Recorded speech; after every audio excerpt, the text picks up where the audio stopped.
So, welcome back to Third Age Reforged as the town bells ring out around the GIRITHLIN Downs, and we are going to be seeing a 4v4 today. So, this, I think, is going to be much more of a pitch battle than a siege battle, even though there is a settlement here, and in particular the blue team could take advantage of it to take a little bit of cover. It's certainly not a walled settlement, and it's so open that I don't think you could say that it's going to be besieged in any sort of capacity. Irregardless of that, though, it is still going to be a very interesting match, because not only do we have this settlement that sits in the middle here, there is also going to be a river in the background over there, which I don't think is going to come into it too much, because the red team have spawned, or deployed I should say, not spawned, more in front of it. There are also several hills, which maybe they could use to their advantage. We shall have to wait and see on that. The red team also occupy a much more heavily forested part of the map than the blue team, so while the blues do have the ability to maybe set up around and form a defensive position in and around the settlement, the red team could also potentially draw them into the trees and maybe use more ambush style tactics to try and take them on. We shall have to wait and see. We have seen this map once before, but it was a very protracted free-for-all, so this is perhaps more of a typical example of a battle that you might experience when playing on this map. But we shall have to wait and see on that count, won't we? We shall go through the blue team first and foremost, seeing as I can't really deem anyone to be the attacker or the defender in this particular situation, so we'll go through them first and foremost. It's worth saying as well, there isn't really a theme as such to this battle. There are, certainly on the blue team, there are good and evil players that are getting involved. And this one was sent to me by Mevin, so a big thank you to him. I haven't received too many battles from Mevin himself in the past, even though we have actually seen him several times in many battles, especially more lately. And he's going to be playing as Dunland. There are two very numbers-heavy factions involved with the blue team, and I suppose you would have to say, if there was a theme to be had, it's a rather grisly theme, but if there was a theme, it would be that Dale and the Dwarves have enslaved some of what they would deem as lesser beings, certainly in the case of the goblins, but perhaps also in the case of the Dunlanders, who do occupy the land that is more directly around Kazadum West, after all. And there are some half-orc spearguard that are on the front line. Dunland are always going to be more numbers heavy. The half-orc spearguard, though, are decent as far as a line-holding unit goes. If you need to hold a line, they're probably the best choice for Dunland, because while there are the Dunland veterans, they're a little bit more attack-focused, maybe a little bit more of light-foot line infantry, as it were, whereas the spearguard, while they will do less damage, they will be more sturdy when they're being attacked from the front. Got some bandits in behind here as well, clad in their more shadowy black armour, unlike the, well, I say armour, shadowy black cloaks, in comparison to the browns that you can see from a faction like Cardlin. Even cheap javelins like this, though we've seen several times in the past, be very, very useful. Certainly in a siege situation, they're a little bit easier to shut down in field battles, or more open battles like this. We'll see how Mevin is able to utilise them. It's a good thing we are viewing from Dunland's perspective, because they've got so much stuff hidden. That might be something which also comes into play when we see the red team. Trollshort Axe Thrower is another really useful unit for Dunland. That really high base damage that they bring to the table is incredibly useful, especially at breaking down phalanx units, which could prove to be one of Dunland's Achilles' heels in melee if they can't get in and around those phalanxes. Even in general, though, even aside from those units, the high base damage means that they can be so useful doing damage, really good damage to certain types of units. We'll have to wait and see. Arthedain are the faction which are directly across from Dunland, I believe. So going after Dunedain class units and after the Arthedain pikemen and gate guards would be the best choice of target for them, if that is indeed the case. Speaking of which, the Black Wolds, a Berserker class unit, very low melee defense, very low armor, but they are multiple HP and they are capable of doing an awful lot of damage while those hit points keep them alive. Armor piercing damage at that as well. I've always said, while I'm sure they are meant to be sort of more crude iron axes, they almost look like stone axes, which in my opinion would give the Black Wolds even more of a unique identity. They can't even work metal, they just hew giant rocks and make axes out of them. Would be incredibly inefficient and heavy, but the Black Wolds don't really care about efficiency so much. They're more about diving into battle, dying for the cause, and doing a lot of damage while they do so. Unsurprising to see the Dunlanding veterans. Dunland only have certain options when it comes to forming a decent infantry corps, and the Dunlanding veterans are always going to be that. But do bear in mind that while they are a step above your rank and file Orcish line infantry, stuff like Angmar Marauders and the like, they aren't going to be quite as solid, certainly, as other Western infantry units are going to be. But still, the axes do mean that they are decent damage dealers. One of the two really outstanding units from Dunland are going to be the Spears of Orthanc. Their crossbows are incredibly deadly. They're really good in melee as well. It wasn't actually quite enough for them to win the last battle we saw Dunland be a part of, which was that infamous Siege of Erebor, where the Spears of Orthanc, because they were disengaged, ultimately ended up costing Dunland the victory on that occasion. That wasn't really due to the quality of this unit, it was more due to how they were utilised. That's where the general is going to be as well. And then we have a large cavalry contingent, which, given that this is a more open battle, this might be won and lost based on how well cavalry units can be utilised.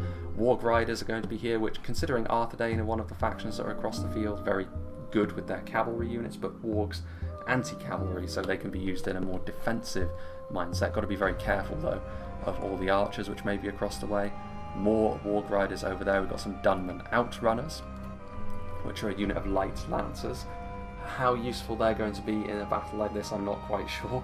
They can do okay off the charge, but really I think they're just going to be here for their numbers on horseback and helping the Wargs and the Warg skirmishers, which are of course javelin cavalry.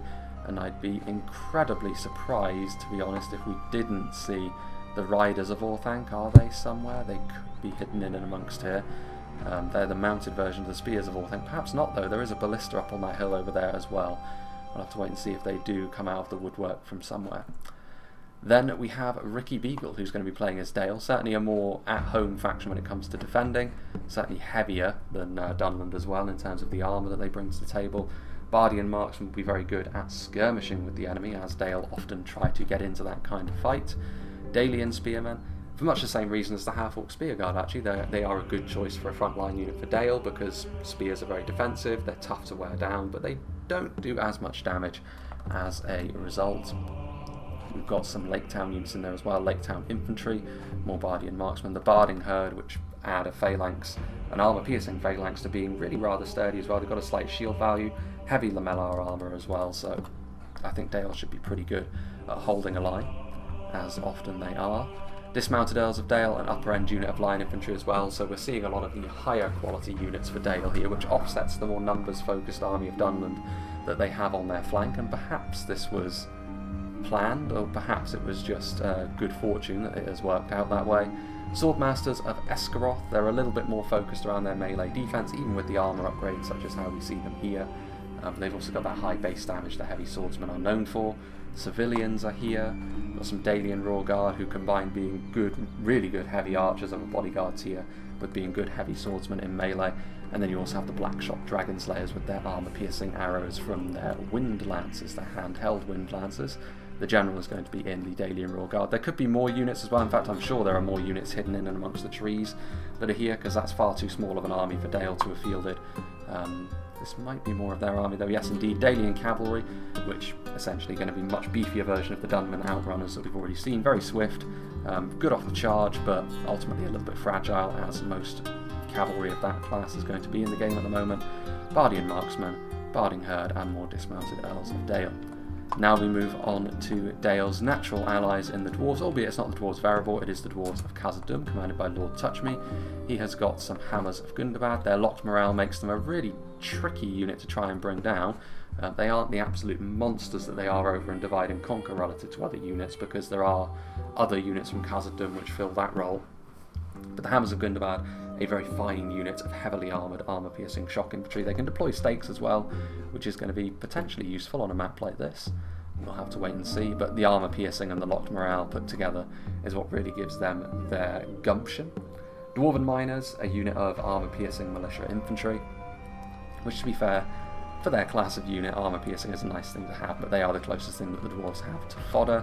Sentries and Warriors of Kazadum, so the Pikes for holding the line, the Warriors as well, really good line infantry. Most other factions would be, this would be a higher tier unit for them in terms of their infantry, especially when you get into factions like the Misty Mountains, who we'll get onto in just a moment. But the Warriors of Kazadum, as far as an entry-level line infantry unit goes, they are really one of the best in class. 3rd Legion Infantry, the upper end version of the Khazad line infantry, but they are without their armour upgrade, but even so, they're still a fantastic unit in class. Iron Watch of Miramir, this of course is a really dangerous unit potentially. This might even be 2 units of them. That would be, no, I think it is just the one actually, just having a look at that, it's just stretched out. they can be a match-winning unit potentially. They can be every bit as devastating as units like the Witchers, and they're a little bit more user-friendly than something like the Demons of the Desert.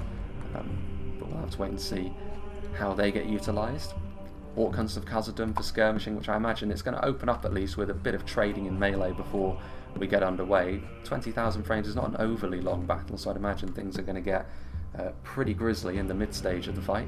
Dwarven Miners, Sentries of Kazadum or Warriors of Kazadum, Orc Hunters are there also, 3rd Legion Infantry, or 3rd Legion, and yeah, I was wondering where Bodyguard Infantry was going to be. The Dwarves are seldom seen without a single unit of them, and the Mithril Guard are here, which are of course the 3 hit point variant of Bodyguard that Kazadum have, so tankier but maybe not as damaging as the armor-piercing guards of Kazadum. And you can tell it's not a lore-friendly battle because the Orcs of the Misty Mountains are here, and there is no circumstance that the Dwarves of Kazadum would march alongside the filthy goblins.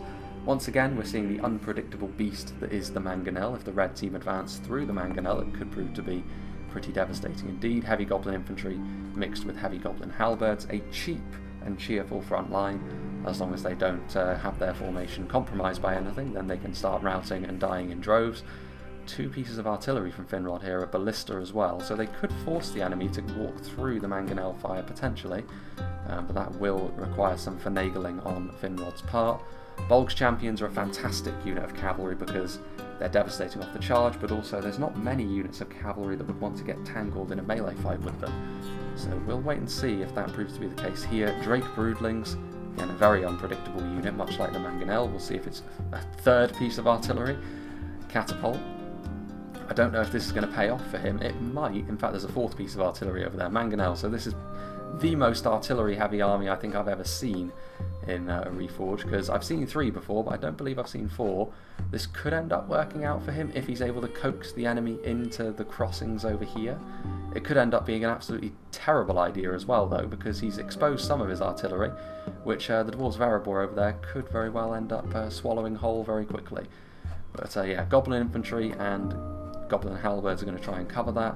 There's also Warg Riders over here to try and do the same, but I don't think there's going to be enough numbers, ironically, for the Misty Mountains on foot to be able to cover all of those artillery pieces, but we shall wait and see. It's going to be very apparent very quickly if it does prove to be worthwhile. Moving on to the red team, we have the Dwarves of Erebor, commanded by D.F. Morris. He's got some Ironfoot Spears, plenty of Ironfoot Spears and Pikes on the front line, actually. They don't need to worry too much about quality against the Misty Mountains, nor do they need to worry about the Misty Mountains being in as greater numbers as they normally are. Erebor Legionaries as well are going to be there to make sure that the quality is such that the Misty Mountains will have to rely on other means to achieve their victory.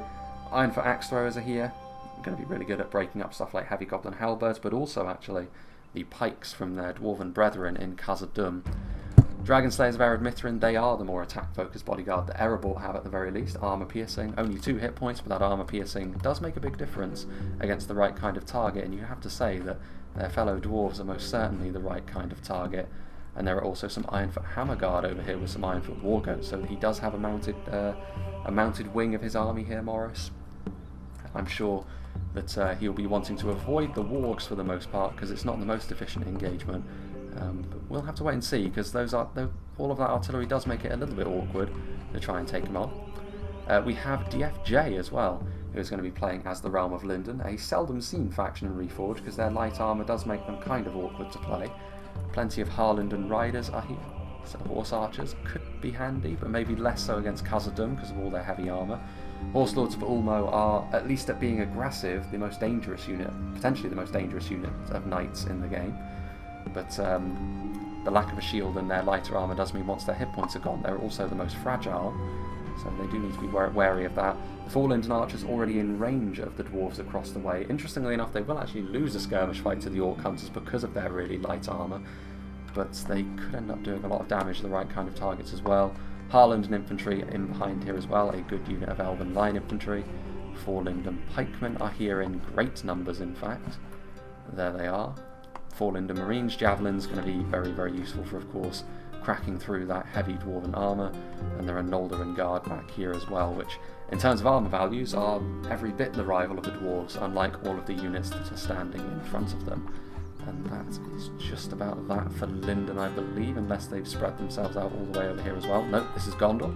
commanded by Tundra's Fox. He has got some Gondor militia archers, going to be trying to push forward.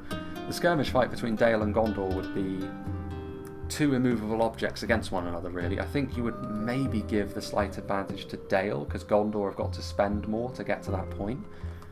But even so, I feel as though the battle is going to be decided by other means before Dale and Gondor have a chance to really just grind one another down to that extent. Gondor archers with the full levels of armour upgrade, marksmen and Carandros with their two-handed swords in melee. Going to be seeing more of these armies in the trees, I think, so they're going to be hidden. Nimlothian Onagar, which I think that is the general, indeed it is, hidden behind that bush. Got some Pelagian Marines for those javelins, Axemen of Lasarnak, which is a good choice given that Dale and the dwarves are across the way. That armour piercing has a great likelihood of being useful, although do need to be careful not to commit them too readily against Dunland, because it'll be less useful there. And the lower melee defensive Axeman is more susceptible to a numbers-focused engagement from your opposition. More archers of all stripes over here, more Axemen of Lasarnak, and that's pretty much all we can see, although you can guarantee there's going to be more in here, perhaps Athelian Rangers and the like. And finally, we will get down to Arthedain, who are going to be across the way from Dunland. Arthedain marksmen under the command of glorious Kazakhstan. Wardens of the North, armour-piercing arrows, very similar to the Blackshot Dragon Slayers across the way, albeit the Wardens of the North have got a little bit more of a focus around being better in melee, whereas I think the Blackshot Dragon Slayers have got one extra point of damage at range, which makes sense given their wind lances. Arthedain men-at-arms and pikemen without the armour upgrades, but not necessarily needed against Dunland as such. They're really just going to be there for holding the line anyway. Arthedain marksmen at long range, Arthedain will win skirmish fights against Dunland. We'll wait and see whether Mevin is going to allow glorious Kazakhstan to have that kind of engagement. Dunedain scouts, light horse archers, they can be used to harass the enemy. I'm sure they will be. Knights of Anuminus and 2 units of mounted Fornosterine Knights, I should say. Knights of Anuminus are going to be, if they don't have the Riders of Orthanc, the Knights of Anuminus could be really devastating to Dunland. And there's a lot of these regular cavalry units as well, which we've seen in the current patch not be all that useful. We'll have to wait and see if that's the case here. Probably going to be several units of hidden Dunedain interspersed throughout here as well. Rangers and Troll Slayers in particular is what I'm thinking. We probably won't have to make too much of a cut. In fact, I'm not sure we will, because we probably will just go over towards Lindon, who are already opening up on the dwarves. So, without further ado, let's begin. So the first volleys are let forth from the 4 Lindon archers under the command of Jay here, and to be honest with you, given this particular matchup on this part of the field, I wouldn't actually fancy Lindon's chances in most situations against Khazad, mainly because they have to be the ones to perform well as a player. You need to use your cavalry and your javelins to really good effect, otherwise it will be akin to rather light waves breaking upon a metal wall. So I would actually back Khazadum's chances here. Now, under normal circumstances, the Orc Hunters are actually one of the more, even, you know, I mean by Dwarven standards they're lightly armoured, but certainly in comparison to Lindon, you'd really back them in a skirmish fight here against the 4 Lindon archers. They're going to need to get heavier units involved here if they are to have the better end of this particular engagement. Meanwhile, we do have the Orcs, the Misty Mountains of Finrod, moving forward here, and I think what we will end up doing here is making liberal use of half speed, at least while the battle is in its most chaotic state. Now, the Warg skirmishers, and with the Warg riders screening them, they should be able to kite backwards against the dwarves, do a little bit of damage to the Ironfoot spears, but Erebor, given that the Misty Mountains army is what it is, they have no real choice but to move forward incredibly aggressively. The Drake Broodlings need to be quite careful, because if they get bogged down in and amongst the Ironfoot Hammer Guard, unless they get that bug working for them where the charge bonus consistently applies as they're moving forward, which it doesn't look like that's going to be the case, the Drake Broodlings are going to be smashed into the dirt by those heavy Dwarven hammers. A little bit of friendly fire being inflicted upon his own wargs here by the Misty Mountains, which is the last thing he needs, really, given that his army is so bizarre and how widely spread it is as well. I'm not sure whether he's made the right call by setting up as he is. He can inflict some casualties on the dwarves as they move forward, but not nearly enough, I would think, for this to be a worthwhile endeavour. He needs his artillery to perform to its very maximum. Meanwhile, excuse me, hopefully my voice can hold together, Ricky Beagle is going to claim the high ground here with his Lake Town infantry, but I'm not sure about this, to be honest. I mean, he can claim this little high ground here and get some elevation, but that elevation isn't going to change the fact that ultimately all of these Gondorian archers vastly outnumber the archers he has on that high ground. And I do get the distinct impression that Tundra's Fox is going to be all too happy to hoover up these light archers with overwhelming force and gain the momentum in that respect. He's also going to gain the support of some Arthedain marksmen just in here from the side, which is going to force, I think, our intrepid protagonist in this battle, Mevin, to at least try and do something, but if he does, it's going to have to be all in or nothing, because he doesn't have the long-range skirmishing potential to engage with Arthedain in a protracted fight. Meanwhile, we see here the Horse Lords of Ulmo who are wavering, and that is because he charged forward thinking he could charge into the archers, and did. I mean, he flattened these Orc Hunters of Kazadum, but it carried the charge through into the stakes, and so ultimately you have to say Lord Touchman will be very pleased with that. Like I said, if Lindon are going to be successful in a straight-up engagement against Khazadum, they're going to need a unit like the Horse Lords of Ulmo to be far more efficient than the Dwarves of Kazadum need their Orc Hunters to be. Meanwhile, it is over here where the most interesting engagement is happening, purely because of the amount of artillery that is on display. Harland Riders are moving across in support of the Dwarves, which can only hasten the Misty Mountains' demise, surely. Having said that, the Bolgs champions are going to butcher the Harland Riders in melee. Jay may be spreading himself a little bit too thin given the losses that he's already sustained up close and personal against Khazadum. The Heavy Goblin Halberds are moving forward. Surely these mangonels have not been able to be as efficient as would be required given that he has brought 4 artillery pieces here, Finrod.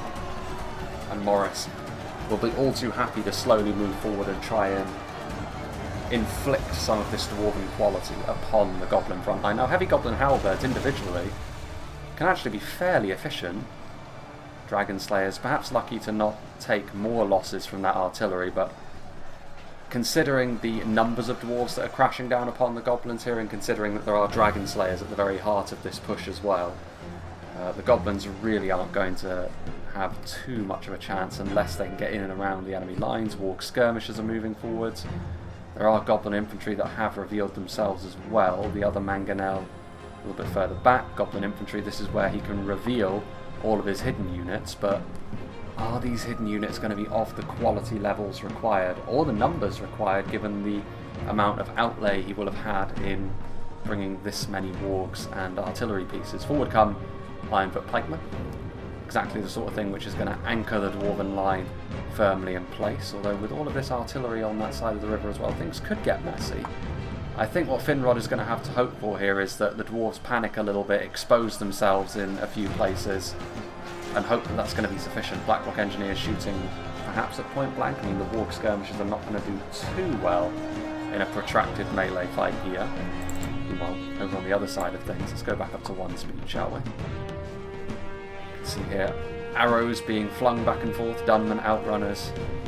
There's also the ballista which is going to be firing in, but firing in at what, I wonder? It's firing over here, I would have thought, into the most densely packed part of the Arthedain front line.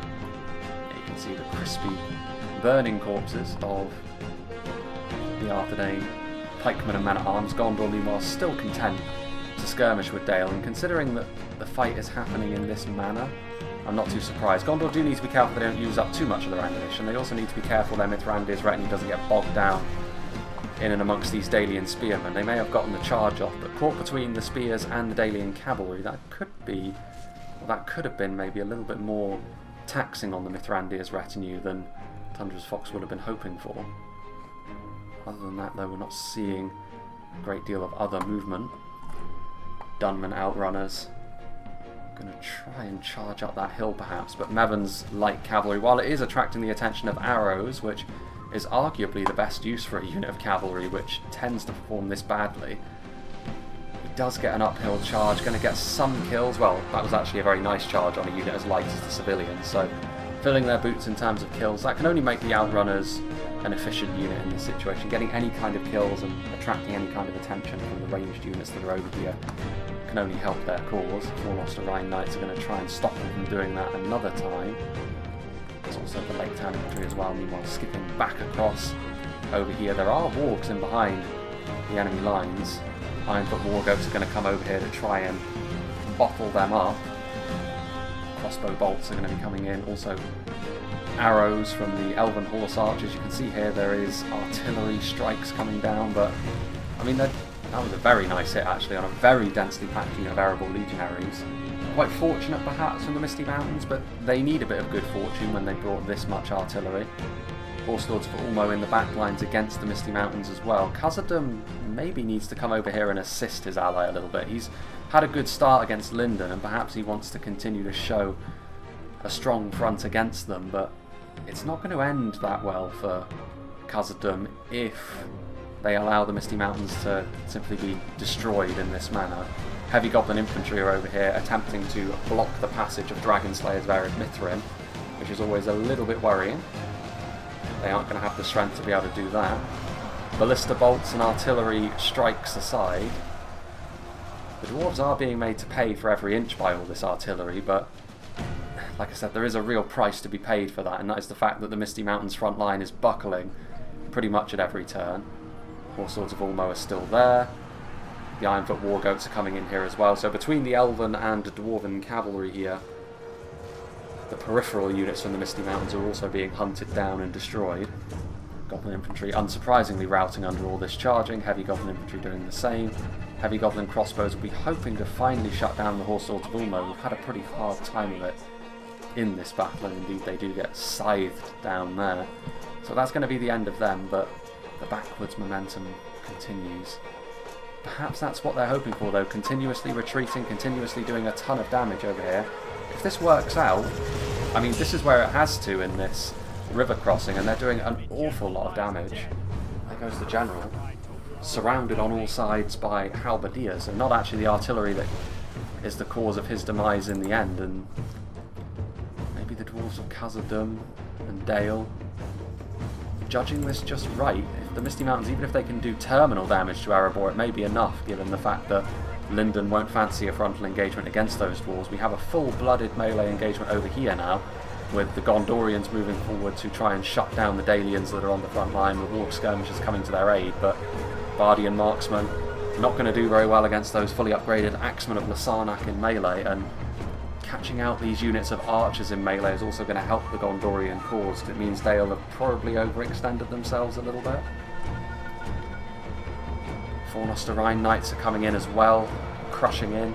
Surprising actually, I mean, the Dunlanders are just sort of sat there, and as much as he may not want to, Mevin may need to move forward with more than just his wargs here, just to try and prevent a disaster befalling his ally. Yes, in the middle here, Gondor Militia Archers are not going to do all that well against a combination of Barding Herd and Earls of Dale, but it's only a matter of time before better units arrive, and indeed, here they are. The Nimlothian Honour Guard.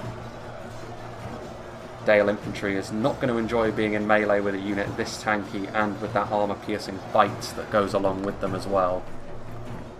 With a bit of support from Arthedain if they decide to move forward as well. Wardens of the North perched atop this hill, and they're firing into, I think, the wargs actually, just trying to get those wargs to retreat a little bit, and he's succeeded in doing so.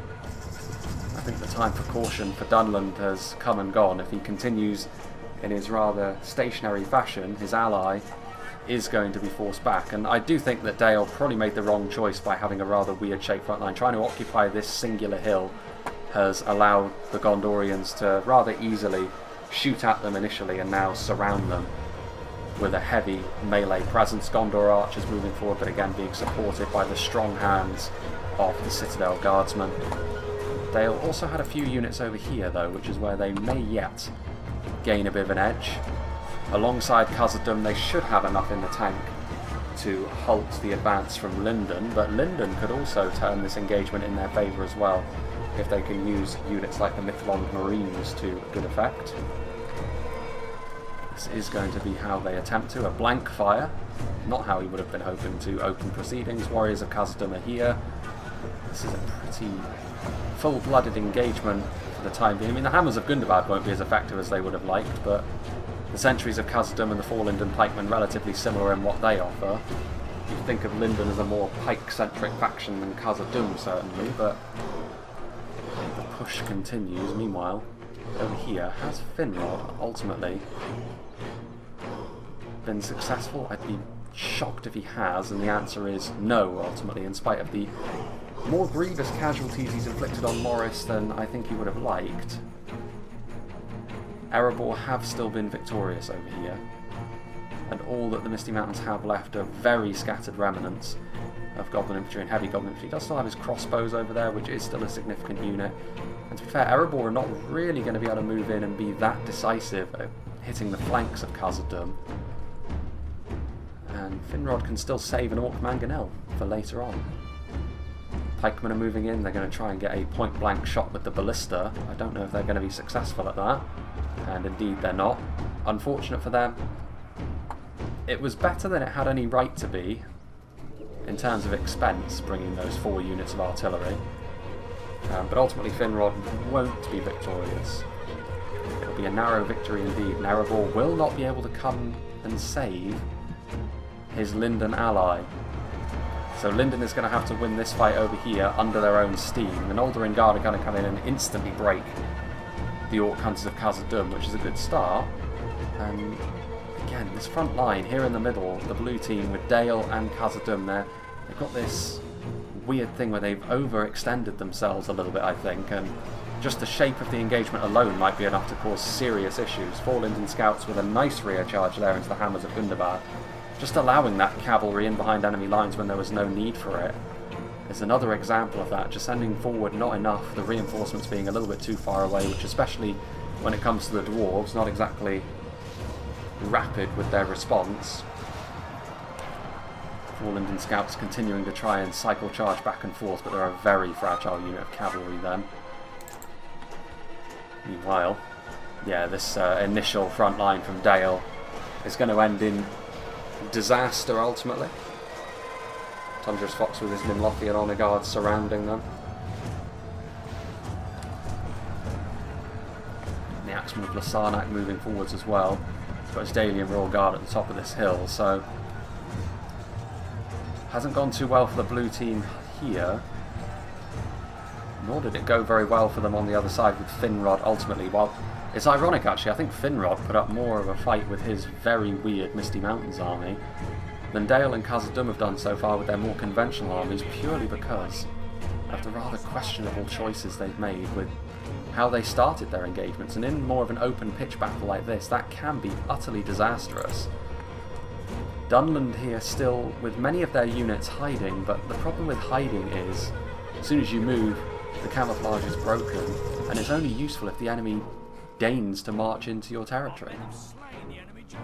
Well, there goes the Iron Watch of Mirrormere doing their thing. But all of those hidden units are only going to be effective for Mevin if the enemy marches into him, which so far they haven't, and they're under no obligation to in a pitch battle like this. Meanwhile, where are those Iron Watch? I mean, over here, plenty of units running for the hills. I think the General was in the Noldorin Guard, which is an interesting place to put him. Not an intended bodyguard unit, single HP only. Forward comes some lumbermen from Dale, some dismounted Earls of Dale. This is another reason for why Dale folded as well, the fact they do have some not insubstantial units over here, which they are committing to help Khazadum, and that will probably be too much for Lindon to bear as well. Meteor Guard being backed up now by a unit of dismounted Earls of Dale. They're not going to have enough left, which is a potential saving grace for the blue team, especially when you consider that Morris's assault from the side is not going to be all that substantial. So really the main gains for the red team that are truly substantial are going to come from Tundra's Fox, and over here he is going to try and make hay while the sun shines and use his armour-piercing Wounds of Minas Ithil to inflict some heavy damage on Khazadum while he can, while those elven front lines are holding them in place. He might be well served to try and go after the Meteor Guard perhaps. There's still those Hammers of Gundabad. After taking those heavy charges from the 4 Lindon scouts, a lesser unit would have perhaps broken already, but this is where that locked morale comes in so handy, as I mentioned earlier on in the fight. Yeah, these elves are going to struggle now. Elsewhere, how is Morris getting on? Ultimately, the 3rd Legion are going to be victorious here. The Bolgs champions, there's only 5 of them, but that is going to be enough to give the warriors from Khazadum the leg up they need to finish off their brethren from the north. Ironfoot Axe Thrower is broken, and I think that's going to be it. I mean, to be fair, a lot of these units that have returned from routing, along with those crossbows, make Finrod still a real fixture in this fight. So the blue team may also get some reinforcements here, as the red team are on this side of the battlefield, because Gondor are going to completely ignore the static Dunland and is going to move over here to try and help out Lindon, and with this amount of reinforcements on the way, that may yet be enough to swing the centre of this battle in favour of the Reds. Dunland are now moving forward, Dunman outrunners charging over the hills, trying to catch out some exposed skirmishers, succeeding to a certain extent. Dunedain Troll Slayers with a bit of damage being done to them as well. Wargs and Dunman outrunner bodies litter the hillsides. Is he going to move forward? I mean, civilians have been sent forward, perhaps as a bit of a minesweeper, but they immediately rout in the face of the half-orc spear guard. Not all that effective from them. Dunlanding veterans. There's short axe throwers waiting in the wings as well. I mean, maybe he wanted to use his ballista to full effectiveness, but you have to say the Arthedain front line still looks strong enough, and Arthedain may still have some hidden units back here as well. They've got the Grey Company, something to be concerned about. Still not a lot of movement there. Dunland could yet prove to be the difference maker for his team. There are the Dunedain scouts. He's going to send some of his light cavalry over here, because this is really a decisive engagement at this point. With the arrival of Gondor, if Dale and Kazadum receive no reinforcements from either the Misty Mountains or Dunland, they could end up taking a substantial loss. And here come the Iron Watch of Miramir once more, hidden in and amongst the trees. They'll try and do some damage to the Gondorians. Veterans of Osgiliath pushing forward. Locked morale, another unit of Bardian marksmen here. Let's see who holds the advantage so far. Very close, 67 to 68. In fact, it is the blue team who hold that percentage point advantage, which is rather interesting. Perhaps that's because Dunland still find themselves in such good condition. Lumbermen fighting on the front line, that armour piercing will be useful, but not as useful as the Meteor Guard coming in will be. Easily routing the Pelagia Marines, and I think Gondor need to perhaps reevaluate their position at this point, need to consolidate and regroup. Dunman outrunners trying to pick off some of the more exposed and weaker units to give their allies a bit more of a helping hand.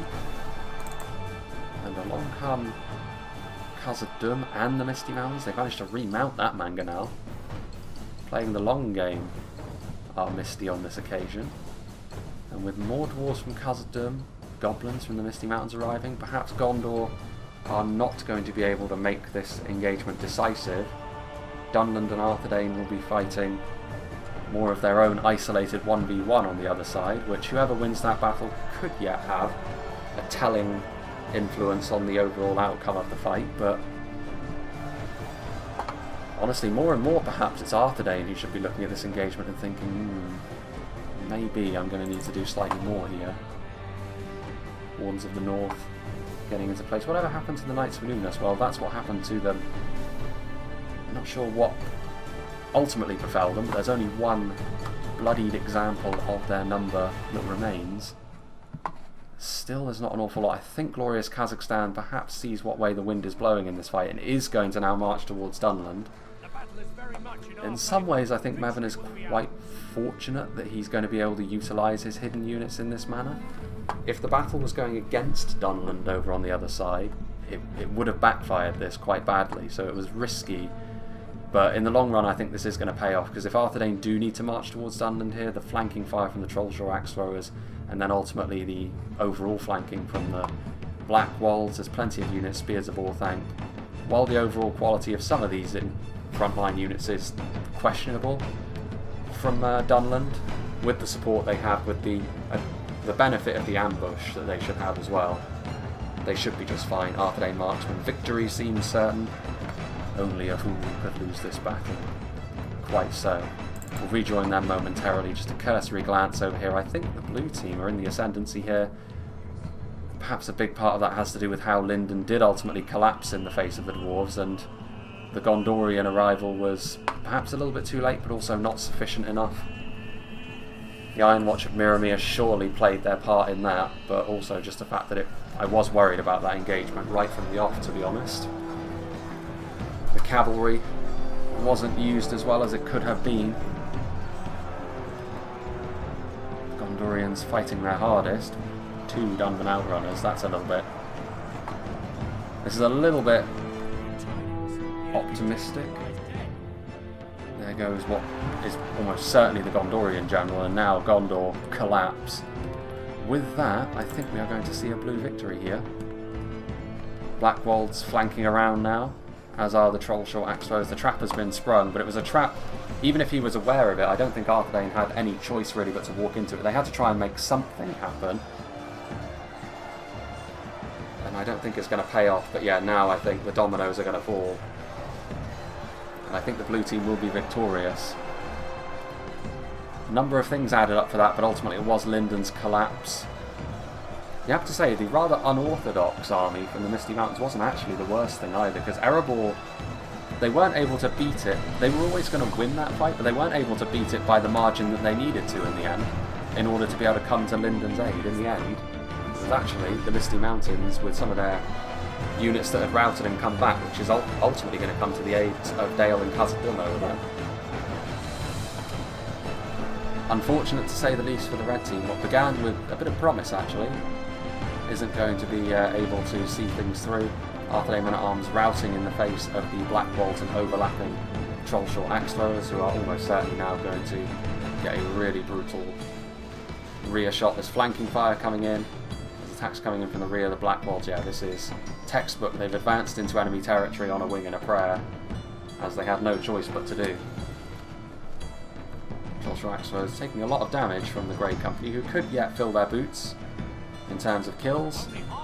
Need to be real careful though, as the Blackwalds hot on their heels, and they are going to land that charge, so several of those members of the Grey Company will fall away. Over here on this side, where the Trollshore axe throwers and Blackwald support isn't, the Warns of the North, Arthedain men-at-arms and Arthedain pikemen are beating the Dunlanders, as you would expect, but there's also the Spears of Orthanc yet to be committed, and they are firing away. Warriors of Kazadum on their way across.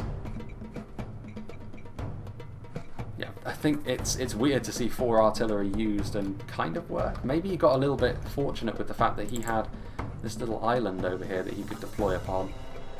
If he was on any other part of the battlefield, I don't think it would have worked. But as it was, he managed to make it work well enough, I would say, to the point where it wasn't such a horrid idea.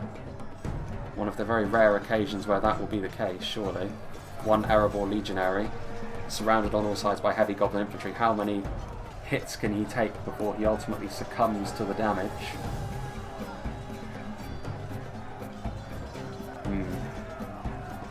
Fair few. Heavy goblin infantry showcasing themselves to once again certainly not be the last word in terms of quality. Don't rely on them to be your match winner.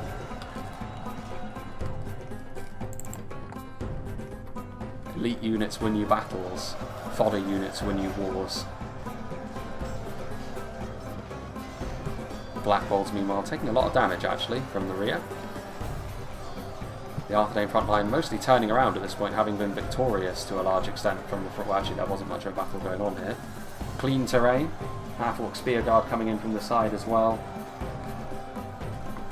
Trollshore axe throwers actually caught in melee by a unit of Arthedain marksmen. So Arthedain keeping themselves alive for the time being. Not as devastating an ambush as Mevin maybe was hoping for. Arthedain still kicking and screaming. Oh, there goes the Dunland general, killed off by a troll slayer.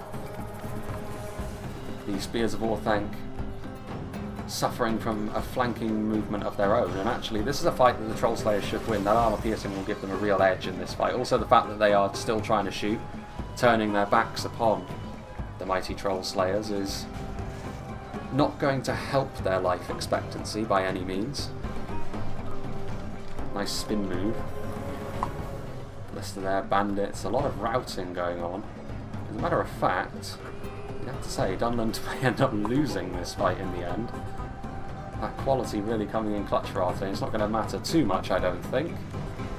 It's still close, but 6% is enough of a gap to the point where you'd be surprised if the blue team threw it away, given the qualities they still have available to them. Warns of the North engaging with the dismounted Earls of Dale. A few arrows flying overhead as well. Still got some Bardian marksmen here, which is going to be bad news for any Arthedain pikemen that they perceive. Try and follow the arrows through the trees. Yeah, and they're going after the Arthedain pikemen as well. A good choice of target. On this occasion, they don't even have the armour upgrade, so they're going to be even more fragile to that kind of attack than perhaps we normally see them. Arthedain men-at-arms. So a fair few of them. Any more Dunlanders from what we can see. The reinforcements continue to trudge their way over. Speaking of which, Heavy Goblin Infantry finally victorious, so they can join the back of this conga line, which is where the Misty Mountains currently sit. The Dwarves just in front of them, and then Dale just in front of them again. Yeah, the Meteor Guard, an insurmountable obstacle at this point, still 51 of them remaining. They will be a little bit damaged, of course, but so too will everything Arthedain has. Those Warns of the North actually being overwhelmed in terms of sheer numbers by the Earls. A few units still over here, a few Uruk-hai banner carriers. Warns of the North also having to deal with these 33 Dunlanding veterans. Arthedain marksmen seeing off the Trollshaw axe throwers. There's not much left, but Arthedain, they can consolidate, make themselves harder to beat, give a good accounting of themselves before ultimately the blue team reigns supreme over the battlefield. Can't sit around for too long though, unless those Bardian marksmen shoot them up too much. Arthedain pikemen moving in to come to the aid of the Warns of the North. Bad news for the Earls of Dale. Could be enough to rout them. They are shaken. They were wavering for a moment, but the support coming in from the Dunland veterans enough to stabilise them temporarily at the very least. Another player admits defeat.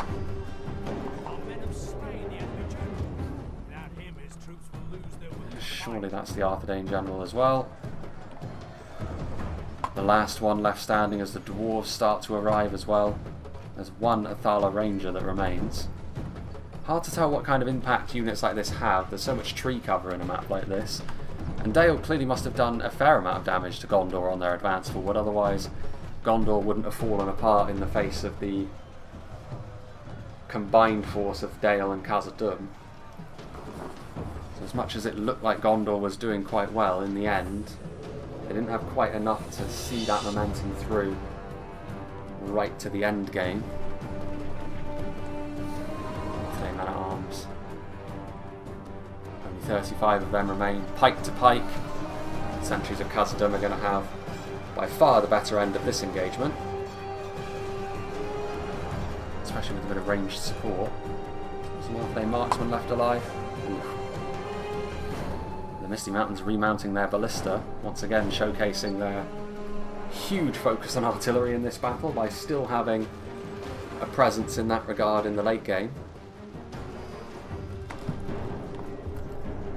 Elsewhere, 9 Warns of the North. I do like the Warns of the North. Aesthetically they are pretty spot on. Slightly more heavily armoured battle-ready Dunedain with a steel bow.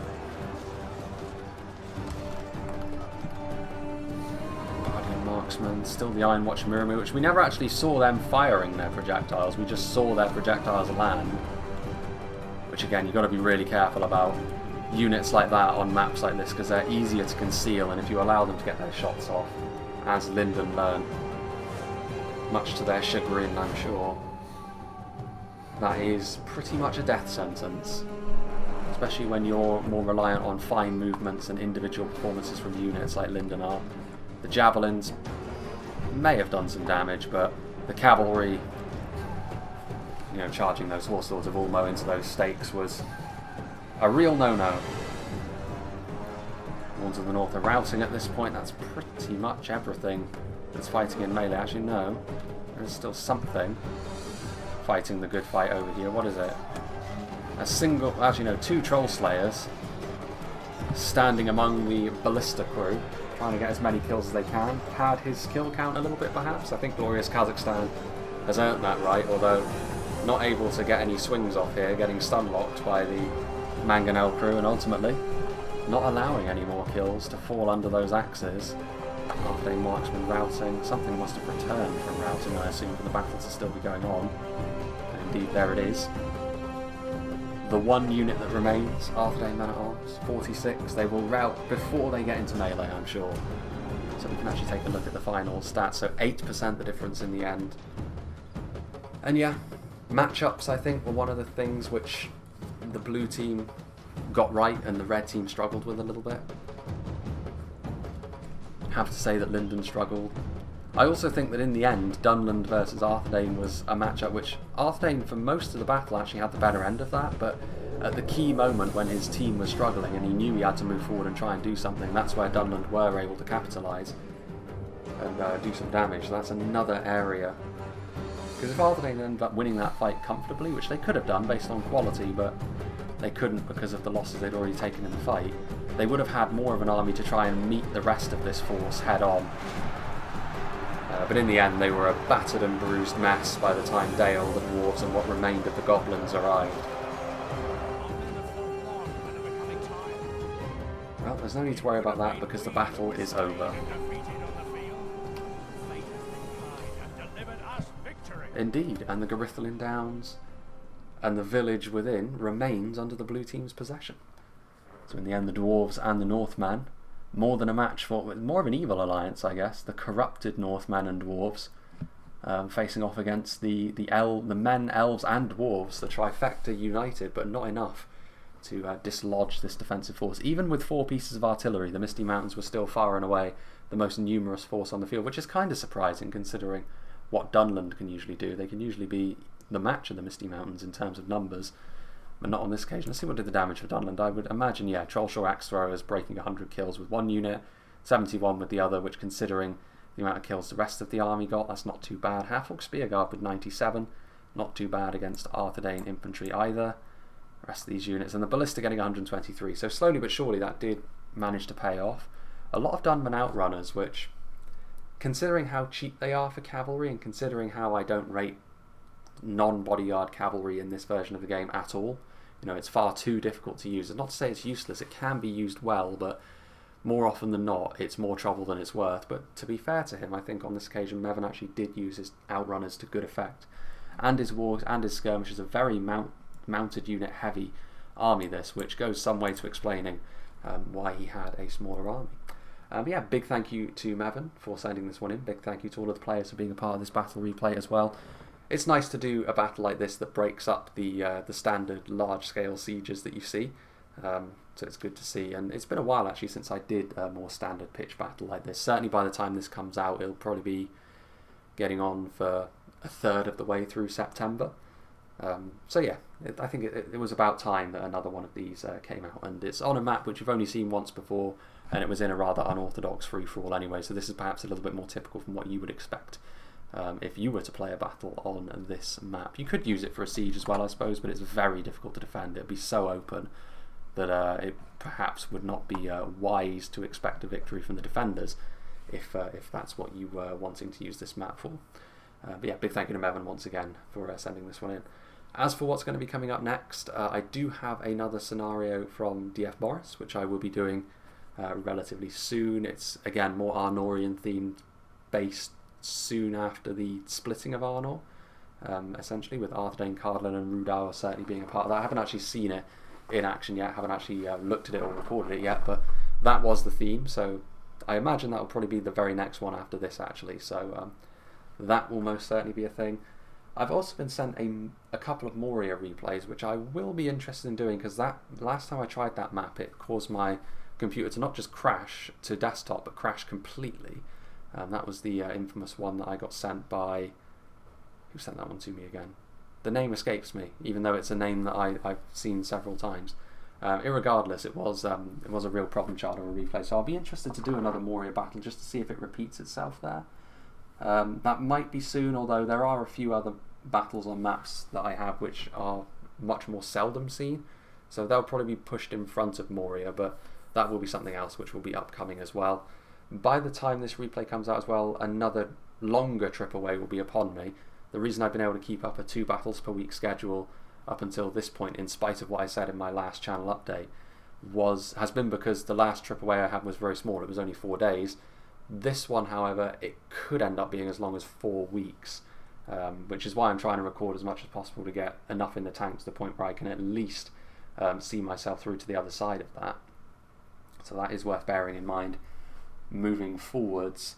On the other side of that, though, will take me ultimately to mid-October-ish, by which point things will be starting to wind down a little bit in terms of workload in the office. It'll be more training and stuff like that we do until the new year. So at that point I can start thinking about putting maybe a little bit more time back into the channel, and maybe trying to branch out into doing stuff like tentatively starting to do Rise of Mordor and perhaps some Bannerlord stuff in the new year. But those are longer term plans, like I said. For the time being, I'm just going to be taking it as it comes, really, and seeing what's what. But at the very least, I can keep up with what I'm doing currently, which, as far as I'm concerned, is a bare minimum. That's really what I'm going to be doing to keep the channel ticking over nicely, at least until my very long-term plans come to fruition, and hopefully then I can go back to doing what I was doing while I was at university, and perhaps entering into 3 video a week territory. But that won't be for a little while yet. That might be as long as a year even. So again, I'm waffling a little bit. This is a subject for another time. Yeah, I hope you enjoyed this, and I hope you'll join me for whatever is next.